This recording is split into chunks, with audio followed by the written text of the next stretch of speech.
창세기 43장 1절에서 14절까지의 말씀입니다. 제가 갖고 있는 구약성경 68페이지에 있습니다. 우리 같이 합독으로 14절까지 같이 읽겠습니다. 그 땅에 기근이 심하고 그들이 애굽에서 가져온 곡식을 다 먹으매 그 아버지가 그들에게 이르되 다시 가서 우리를 위하여 양식을 조금 사오라. 유다가 아버지에게 말하여 이르되 그 사람이 우리에게 엄히 경고하여 이르되 너희 아우가 너희와 함께 오지 아니하면 너희가 내 얼굴을 보지 못하리라 하였으니 아버지께서 우리 아우를 우리와 함께 보내시면 우리가 내려가서 아버지를 위하여 양식을 사려니와 아버지께서 만일 그를 보내지 아니하시면 우리는 내려가지 아니하리니 그 사람이 우리에게 말하기를 너희의 아우가 너희와 함께 오지 아니하면 너희가 내 얼굴을 보지 못하리라 하였음이니이다. 이스라엘이 이르되 너희가 어찌하여 너희에게 또 다른 아우가 있다고 그 사람에게 말하여 나를 괴롭게 하였느냐. 그들이 이르되 그 사람이 우리와 우리의 친족에 대하여 자세히 질문하여 이르기를 너희 아버지가 아직 살아 계시느냐 너희에게 아우가 있느냐 하기로 그 묻는 말에 따라 그에게 대답한 것이니 그가 너희 아우를 데리고 데려오라 할 줄을 우리가 어찌 알았으리이까. 유다가 그의 아버지 이스라엘에게 이르되 저 아이를 나와 함께 보내시면 우리가 곧 가리니 그러면 우리와 아버지와 우리 어린아이들이 다 살고 죽지 아니하리이다. 내가 그를 위하여 담보가 되오리니 아버지께서 내 손에서 그를 찾으소서. 내가 만일 그를 아버지께 데려다가 아버지 앞에 두지 아니하면 내가 영원히 죄를 지리이다. 우리가 지체하지 아니하였더라면 벌써 2번 갔다 왔으리이다. 그들의 아버지 이스라엘이 그들에게 이르되 그러할진대 이렇게 하라. 너희는 이 땅의 아름다운 소산을 그릇에 담아가지고 내려가서 그 사람에게 예물을 드릴지니 곧 위향 조금과 꿀 조금과 향품과 모약과 유향나무 열매와 감 복숭아이니라. 너희 손에 갑절의 돈을 가지고 너희 자루 아기의 도로 넣어져 있던 그 돈을 다시 가지고 가라. 혹 잘못이 있었을까 두렵도다. 내 아우도 데리고 떠나 다시 그 사람에게로 가라. 전능하신 하나님께서 그 사람 앞에 너희에게 은혜를 베푸사 그 사람으로 너희 다른 형제와 베냐민을 돌려보내게 하시기를 원하노라. 내가 자식을 잃게 되면 이르리로다. 아멘. 어제 본문 42장에서 숙소에서 형제 한 사람이 자신의 자루아기에 돈이 있는 것을 보고 놀라면서 두려움으로 아버지인 야곱에게 모든 사항들을 알립니다. 그러면서 이 베냐민 야곱의 마지막 아들인 베냐민을 데려와야 하는 이유를 설명했던 것이 어제 본문의 이야기입니다. 야곱은 이 루벤의 그러한 이야기를 들으면서 요셉을 잃은 슬픔도 더 큰데 베냐민을 다시는 잃을 수 없다라는 단호한 것으로 거절을 합니다. 그리고 시간이 흘러서 오늘 이 43장이 시작됩니다. 이 43장 1절은 이렇게 시작됩니다. 그 땅에 기근이 심하고. 다시 이 야곱과 야곱의 가족들에게 어려움이 시작되고 있는 시작을 알리는 구절이 1절입니다. 기근이 시작됐다. 여러분, 우리의 삶 가운데서도 그럭저럭 잘 가고 있는데 어떤 순간에 우리에게 닥치는 기근처럼 우리에게 메말라버리고 어려움이 당하는 것이 우리의 인생이기도 합니다. 마치 이 야곱의 가족에게 처한 상황, 기근이 심하고 2절에 보면 그들이 애굽에서 가져온 곡식을 다 먹음에 이제 애굽에서 가서 가져왔던 음식들을 다 먹었다라고 성경 기록합니다. 그리고 그 아버지가 그들에게 이르되 다시 가서 우리를 위하여 양식을 조금 사오라 라고 얘기합니다.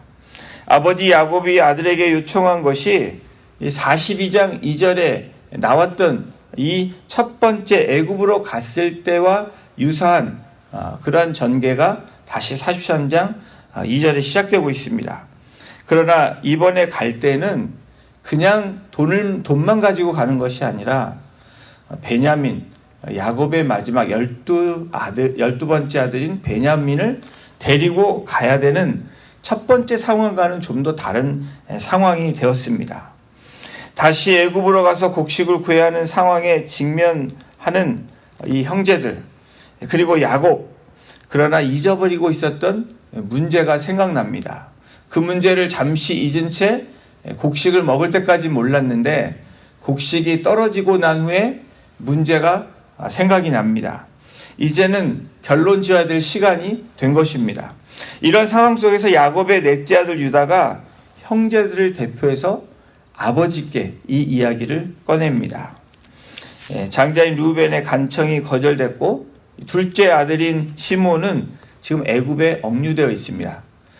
그리고 셋째 아들인 레이는 사실은 세겜의 사륙 그 사건으로 인해서 사실은 아버지에게 미움을 받은 그런 상태입니다. 신용을 잃은 첫째, 그리고 셋째, 그리고 둘째는 지금 억류되어 있는 상태. 이 네 번째 아들인 유다가 나서서 이야기합니다. 이 3절에서 5절을 함께 보십니다.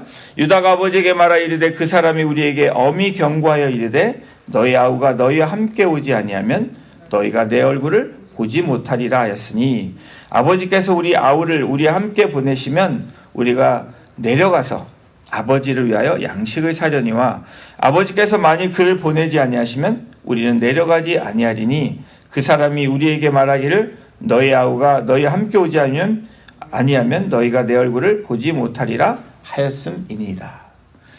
지금 야곱 가정에 이 가문의 문제가 무엇입니까?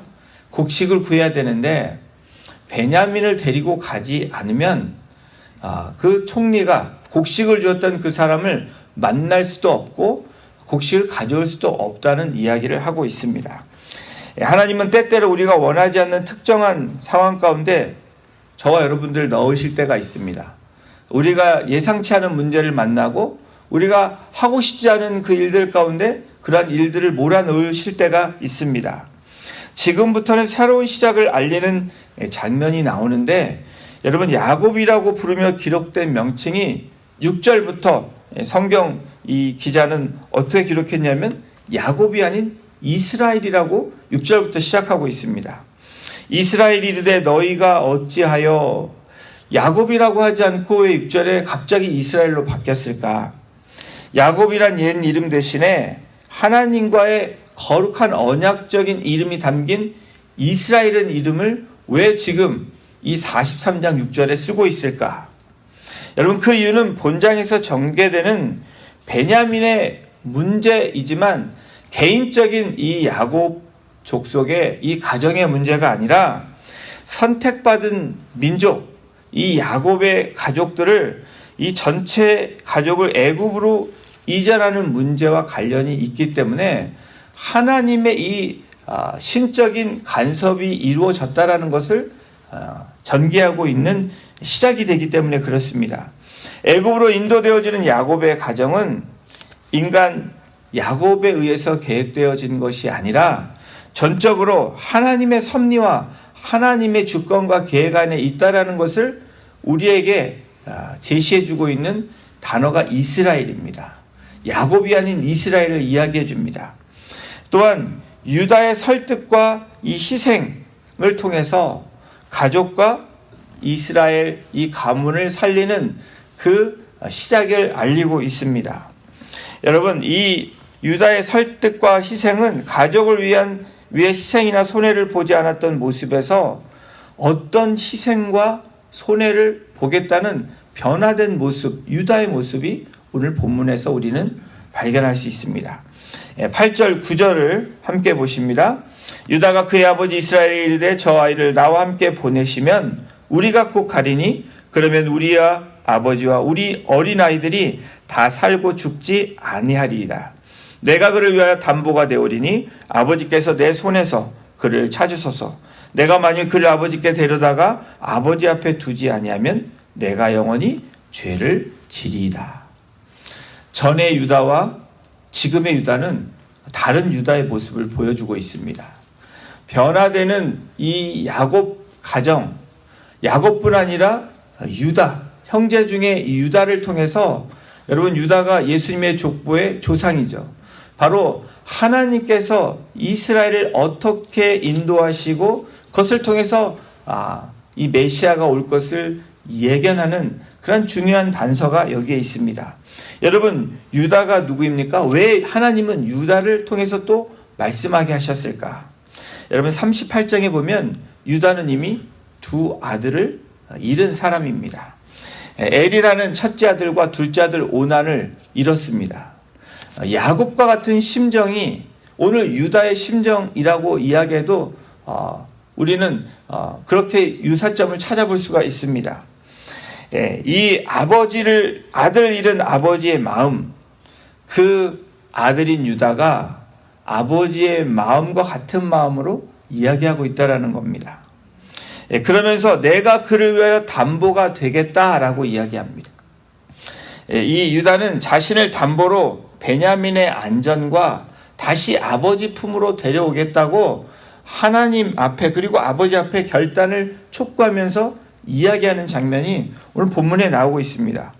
여러분 우리의 신앙생활에서 유다와 같이 우리의 변화되지 않는 모습, 때로는 어떤 희생이나 손해를 감수하더라도 나아가야 되는 결단의 시간들이 우리에게 필요하다라는 것을 오늘 말씀을 통해서 우리에게 제시하고 있습니다.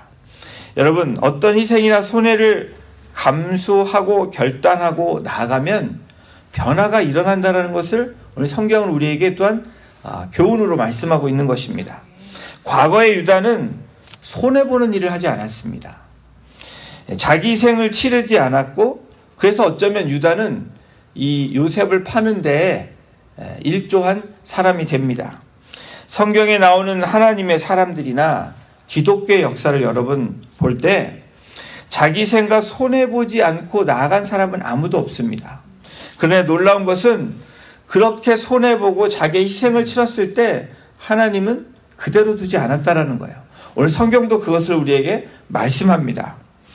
오늘 본문의 유다를 통해서 우리에게 무엇을 말씀하십니까? 하나님은 유다와 같은 우리들, 야곱과 같은 우리들에게 하나님께서 함께 하신다. 그리고 하나님을 바라봐야 된다라는 것을 오늘 본문을 통해서 우리에게 말씀하시는 겁니다. 하나님은 우리가 그리스도의 성품을 닮아가도록 우리를 훈련시키고 성장시키십니다. 하나님이신 예수님은 삶 자체가 희생을 위한 삶이셨고 손해보는 일을 주저함없이 하셨던 우리의 메시아입니다. 또한 우리 주님은 모든 인류를 위해서 아버지의 마음을 헤아려서 예수 그리스도가 담보로 모든 사람을 위해서 보증이 되신 것을 우리는 사복음서를 통해서 우리는 찾아볼 수 있습니다. 야곱이었던 이스라엘. 여러분 오늘 왜 이스라엘이라고 이름을 지었을까? 요셉을 잃고 난 후에 남은 아들 베냐민에 대한 보호, 이 아들마저라는 자신의 집착, 그리고 잃을 수 없는 가장 소중한 것을 잃을 수 없다라는 자기 생각과 자기의 주장이 야곱이라는 인물에 가득 차 있습니다. 그런데 자신의 생각과 고집으로 된 모습 6절을 함께 보십니다. 이스라엘이되 너희가 어찌하여 너희에게 또 다른 아우가 있다고 그 사람에게 말하여 나를 괴롭게 하려느냐. 나를 더 이상 괴롭게 하지 말라라는 겁니다. 나는 더 이상 얘기하고 싶지 않다라는 거예요. 여러분 우리가 때로는 그렇죠. 신앙생활 가운데 정말 얘기하고 싶지 않을 때가 있습니다. 좋은 말씀이라도 듣고 싶지 않을 때가 있어요. 왜 그렇습니까? 우리의 마음이 우리의 것으로 가득 차 있고 우리의 생각과 우리의 것으로 가득 차 있으면 절대로 변화라는 것은 일어나지 않습니다. 야곱은 자기 중심적인 삶으로 요셉이 자기 곁을 떠난 후에 남은 라헬의 소생인 사랑했던 아내 라헬의 소생인 베냐민에 대해서 의지하는 삶을 살고 있었다는 것을 우리가 간접적으로 추측할 수가 있습니다. 그러던 이스라엘이 11절부터 오늘 본문 11절부터 소극적인 그리고 자기 스스로 자기를 감추려고 하는 모습에서 적극적으로 변화되는 모습이 오늘 11절에 나타나고 있습니다. 다시 말하면 변화되는 야곱의 모습이 나옵니다. 우리 11절을 함께 같이 읽어보겠습니다. 시작. 그들의 아버지 이스라엘이 그들에게 이르되 그러할진대 이렇게 하라. 너희는 이 땅의 아름다운 소산을 그릇에 담아가지고 내려가서 그 사람에게 예물로 드릴지니 곧 유향 조금과 꿀 조금과 향품과 모략과 유향나무 열매와 감 복숭아이니라. 베냐민을 절대 안 된다고 했던 이스라엘이 야곱이 이렇게 하라라고 이야기합니다. 이제 마음이 조금 변화된 모습이 있습니다. 이렇게 하라라고 시작하면서 적극적인 패시브에서 액티브한 모습으로 변화되는 이스라엘, 이 단어, 이 문장 하나 이렇게 하라라고 얘기하면서 본인이 주도적으로 나오는 모습이 있습니다. 그러면서 너희는 이 땅의 아름다운 소산을 그릇에 담아가지고 애굽으로 내려가라라고 얘기합니다. 더불어서 예물을 준비해야 되는데 유향 조금과 꿀 조금과 향품과 모략과 유향나무 열매와 감 복숭아다. 여러분 여기에 나오는 모든 것들은 진귀한 토산물입니다. 그리고 기근과 가뭄 때 잘 맛보지 못하는 과일의 종류들을 가지고 가라라고 이야기합니다. 거기에 지난번에 잘못 가지고 온 돈도 기억나면서 지난번 그냥 먹은 식량값과 다시 그러한 양곡의 값에 해당되는 것을 가지고 모든 것을 가지고 가라라고 이야기합니다. 그러면서 야곱은 더 지시하는 말이 있습니다. 정말 놓지 말아야 될 중요한 것, 내가 이것만은 안 된다고 한 것을 놓는 이스라엘의 모습이 나오는데 사랑하는 마지막 12번째 아들인 베냐민을 애굽에 보내기로 결정을 합니다. 13절에 성경은 이렇게 기록합니다. 내 아우도 데리고 떠나 다시 그 사람에게로 가라. 이 야곱이 이리 계산하고 저리 계산해도 아무래도 이리 주구나 저리 주구나 같을 거라면 베냐민을 보내겠다 해서 베냐민을 데리고 가라고 결정한 것이 아니라는 겁니다. 여러분 그 답을 14절에 분명하게 야곱의 고백을 통해서 야곱이 어떤 마음이었는지 오늘 성경이 그 답을 우리에게 제시하고 있습니다. 우리 14절을 함께 합독합니다. 전능하신 하나님께서 그 사람 앞에서 너희에게 은혜를 베푸사 그 사람으로 너희 다른 형제와 베냐민을 돌려보내게 하시기를 원하노라. 내가 자식을 잃게 되면 이르리로다. 여러분 이런 갑작스런 변화가 어디서 왔을까요? 여러분 우리도 갑작스런 변화가 일어납니다. 언제 그런 변화가 일어날까요? 성경은 분명하게 이 답을 우리에게 제시해주고 있는데 엘샤다입니다. 바로 전능하신 하나님. 야곱이 인간적으로 생각하고 인간적으로 자식을 아꼈다면 이제는 전능하신 하나님 앞에 그 모든 것을 내려놓는 이 야곱의 모습이 오늘 본문 마지막 절인 14절에 그 해답을 우리에게 주고 있는 것입니다. 하나님께서 자신을 족장들에게 나타나실 때 사용하셨던 특별한 명칭, 하나님의 이름인 엘샤다이, 전능하신 하나님이라고 이 야곱은 고백하고 있는 것입니다. 이 천지, 하늘과 땅의 주인이신 전능하신 하나님을 찾고 있는 야곱입니다. 아니, 그 전에 만났던 전능하신 하나님을 이제 고백하면서 하나님께 의지하는 야곱의 변화된 모습이 나옵니다. 여러분, 우리가 갑작스럽게 변할 수 있는 이유가 뭘까요?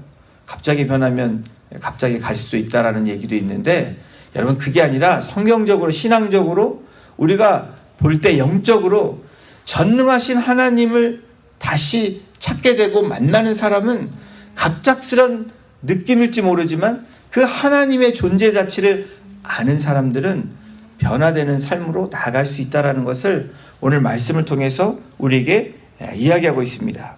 야곱은 엘샤다이를 부르면서 하나님께서는 자신이 당하고 있는 이 난관을 능히 해결해 주실 것을 믿는 그 믿음으로 결단하며 고백하고 있는 것입니다. 그래서 베냐민을 보내기로 결정하고 결단하며 이 14절에 고백하고 있는 거예요. 그러면서 전능하신 하나님이 은혜를 베푸셔서 베냐민을 돌려보내주기를 기도하고 있습니다. 간구하고 있는 것입니다. 여러분, 우리가 전능하신 하나님을 의지하면 어떤 기도가 돼야 됩니까? 간구가 그 다음에 따라와야 된다는 거예요. 그리고 그 믿음으로 선포하며 나가야 되는데 이 마지막이 중요한 믿음의 고백입니다. 여러분, 14절에 뭐라고 얘기합니까? 원하노라 라고 이야기하면서 내가 자식을 잃게 되면 이르리로다. 어디서 많이 들어본 유사한 말씀 같죠? 이 에스더가 얘기하죠. 죽으면 죽으리로다. 자기 생명과 같은 이 베냐민을 죽어도 어쩔 수 없다가 아니고 내가 같이 죽는다라는 이 결단하는 마음으로 나아가고 있습니다. 여러분, 이 엘샤다이를 부르는 이 야곱의 변화된 모습, 그러면서 하나님의 그 주권의 모든 것을 맡기는 이 야곱 이스라엘을 우리는 오늘 발견합니다. 내가 자식을 잃게 되면 이르리로다. 사랑하는 성도 여러분, 우리가 놓지 못하는 것들, 가장 소중하게 생각하는 것들, 이것만은 안 돼요 라는 것들을 하나님 우리를 성장시키시고 전적인 그 믿음으로 나가기 위해서 때로는 우리를 어떻게 합니까? 훈련시키십니다. 우리의 이런 부분들을 만지실 때가 있습니다.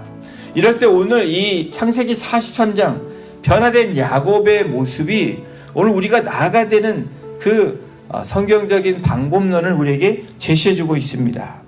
가장 사랑하는 아들 베냐민을 주권자이신 하나님 앞에 내려놓는 야곱의 변화된 모습. 여러분, 그랬더니 어떤 일이 일어났을까요? 그것으로 끝났다면 저와 여러분들이 이 말씀에 감동이 오지 않을 것입니다. 성경은 분명하게 우리에게 창세기 후반에 어떤 이야기가 이루어집니까? 전능하신 하나님께서 야곱에 내려놓는 이 이스라엘에 내려놓음으로 시작으로 어떤 일들을 허락해 주십니까? 죽은 줄로 알았던 요셉을 만나게 해줍니다. 이렇다고 생각했던 것들 하나님이 채우시는 은혜를 경험합니다. 그런 축복을 누리게 됩니다.